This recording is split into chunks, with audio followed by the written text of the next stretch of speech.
Hello and welcome to another episode of the Red Pill Australia. Today I'm posting again finally after a bit of a short break due to being very busy and seeing what's happening in this world. So what's been happening at the moment is we've had the Queen's death, which has shaken up the world, and hopefully this means at some stage the end of the monarchy, and hopefully Australia becomes a republic and doesn't stay as, a part of the British monarchy, which we should have changed so many years ago. But today I want to talk about something called snowflakes. Now, the definition for snowflakes are overly sensitive and fragile. Today, snowflakes is used to describe a person perceived as overly sensitive and fragile, often in a mocking way, via giffery, and today's youth is sometimes derided as Generation Snowflake. So pretty much a snowflake is someone who is quite sensitive to political or social issues. So you could be talking about something and then you go onto a topic like the LGBTQ plus and say something like, you're not trying to be negative, you're just saying your opinion, right? But a snowflake will see that and suddenly call you homophobic and transphobic. You cannot have your opinion when a snowflake is around, because they will attack you and call you names and stuff when you weren't even thinking that way. But that's what they will do. They attack authors, they attack musicians, they attack anyone that challenges their opinions and stuff like that. This is from programmings from school and stuff, using those programmings, and they are over dramatic and get very sensitive over silly stuff when you're entitled to your own opinion. But you have an opinion and it's different to theirs. They will pretty much just shut your opinion down and call you out and call you like homophobic or transphobic. Those snowflakes need to sit down, shut up and do their own research, instead of going, oh no, you cannot have your own opinion because it goes against what the government's saying. Those are the types of people that need to be shut down and told, sit down, be quiet, do your own research, and then come back and say your opinion when you got proof. Not just saying it for the sake of it because someone had something they wanted to say and you disagree with it. Another thing I like to bring up is the Tills, the independents that have been elected, are apparently trying to bring in something called micro-racism, or I googled it and all it came up with microaggression. What it came up with, microaggression, is a term used for complacent daily verbal, behavioral, or environmental slights, whether intentional or unintentional, that communicate hostile, derogatory, or negative attitudes towards stigmatized or culturally marginalized groups. Now, if they're going to push more down this, then everyone's going to get called racist or micro-racist or whatever word they want to call you, or because you opened your mouth. I would honestly get called that every time I open my mouth, because I try and speak the truth and do my research, and I do speak the truth. But as soon as I mention something like COVID on either Instagram or YouTube, the video gets put up for misinformation or pulled down because it goes against what the health health orders from the World Health Organization, and censoring. The censorship since COVID-19, since all this shenanigans with the pandemic, has gotten very, very hilarious. Like, even I've been seeing it. It's like I could do a post about an environment and then it gets pulled up for apparently false information. And it's like, seriously, why did your fact checks pull up as false information? Are you against it? So, how's it false information? Oh wait, it's false information when it goes against what you're trying to push. That's how you shut down the other side. You just censor it completely and tell them to sit down and shut up. And, do what you're told from the government because, the government are friendly. We give you money, stuff like that, but then, we pocket it millions of dollars every year and then give the black people more rights, and when there's an issue and stuff. I'm going to rephrase that. Currently, I'm starting to see a lot of circling around this thing with the black people getting more rights than, and theoretically having more rights than everyone else.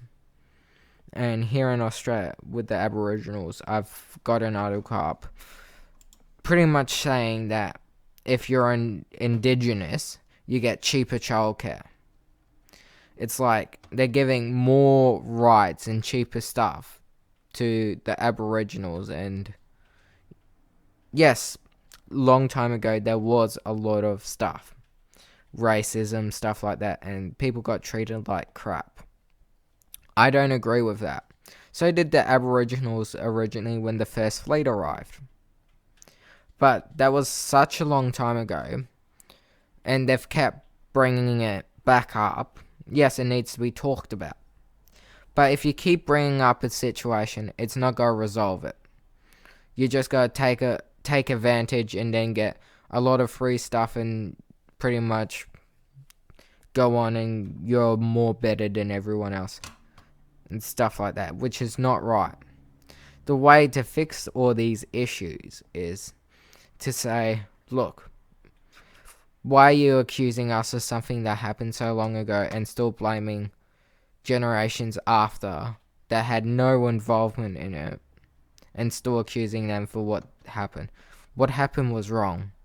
It was completely wrong. I'm not saying that what happened was right. I'm saying it's completely wrong. So before you call me racist, listen to what I'm saying. It was completely wrong.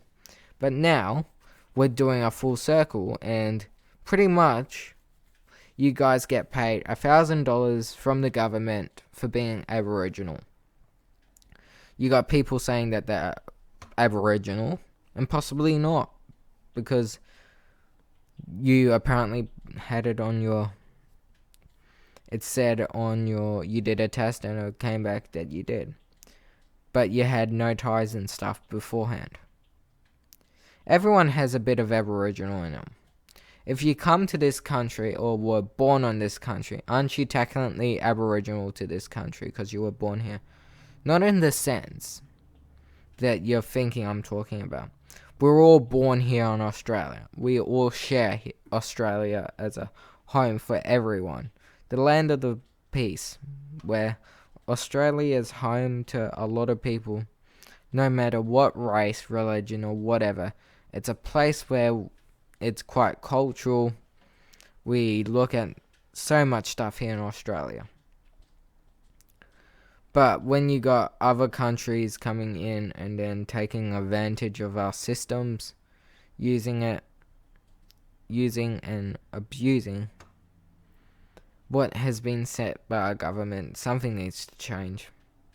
We're going down too much of fighting each other, turning against each other. This is what the government wants. They want us to be divided.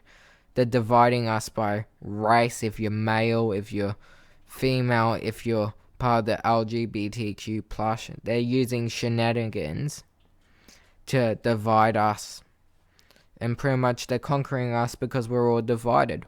We all need to unite. Not fight each other. Work together and turn on the people that are trying to manipulate and control us. Because at the moment, they are winning. They're taking over slowly. We're heading to a stage in this world where pretty much it's going to be war soon.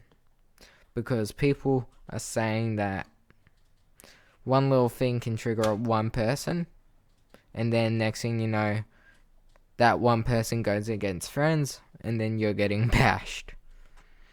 And this is what they want. They want the entire world diverged into different factions so they can take us over and then push their one world government, one world currency, one world army, one world everything. Just one of everything for the entire world. And that's not right. Because what will happen to the rest of culture and religions and all the stuff that was awesome and interesting? It will just be disappeared and censored. Where they can control, manipulate everything you literally talk about. And then there's the microchip that will implant in our brains so they can control us. We need to stop fighting each other. We need to stop letting them diverge us and letting them walk all over us. We need to fight them together as one. Unite as a country. Unite as Australians for the place that is free. That you have the right to say what you want. The right for your opinion. Your right for fairness. Because currently, if you look, the world's not doing too good. It's sick. And we're all fighting over stupid crap that doesn't even matter. We're still fearing something that has been pretty much eradicated and gone. And then we're arguing over, and getting involved in a war that doesn't need to be get involved in with Russia and Ukraine. It should just be left alone. Not touched, not poked, just left alone and let Russia and Ukraine sort it out. Not this send weapons and money over to Ukraine so they can fight Russia. No. You should be maintaining and making sure they're following the rules of war and not breaking the Geneva Conventions. Oh wait, half of the world already doesn't give a crap about the Geneva Conventions because half of our governments have already committed war crimes. And we don't even realise it. Like, I will admit, Australia, in Afghanistan, Australia did commit a couple of war crimes, which was wrong. But welcome to the world we live in, where we're manipulated, controlled, told what to do, and all what for? Just so they can give us less money, so they can take over what they want. And the worst thing is, that I've seen, is apparently our country's flag, the Australian flag, is racist. Have we really gone that low? How is it racist, may I ask? It's not. It's the flag that represents all of us. And people are calling it racist? It's not on. If it was the British flag being flown in Australia, back then when they took over Australia, yeah, it was wrong and probably racist. But the Australian flag represents all of us, and when you attack that flag, you're attacking all of us. It's just a flag. There's no point in changing it because then you guys will get all soggy and whimsy that, we don't like the flag now, so let's change it again. We shouldn't have to change a flag just because you think it's racist. I believe the flag represents us perfectly the way it is at the moment. We're part of the Commonwealth, and we still have the Union Jack on it. But when Australia does become a republic, yeah, we should change the flag and remove the Union Jack, but still keep the Southern Cross and the Commonwealth Star. It should be kept. I could rag on so much shit at the moment, but we all need to stop fighting each other. Join and fight the people that are trying to corrupt us. Please, research your own crap. I can say bits and pieces, but it's up to you to do the research and seed yourself. I can only seed you. What I'm talking about, I can seed you. It gets implanted into your brain and then you can research it. Like, don't be scared to Google something and see if it finds something interesting. Don't be scared about going down the rabbit hole. Because once you go down the rabbit hole, all will become true. All will be revealed. And once you're down that rabbit hole, there's no turning back. You just keep going, and going. Till it's all there. If you like what I've had to say today, please like and subscribe. And please, wake up, share this video,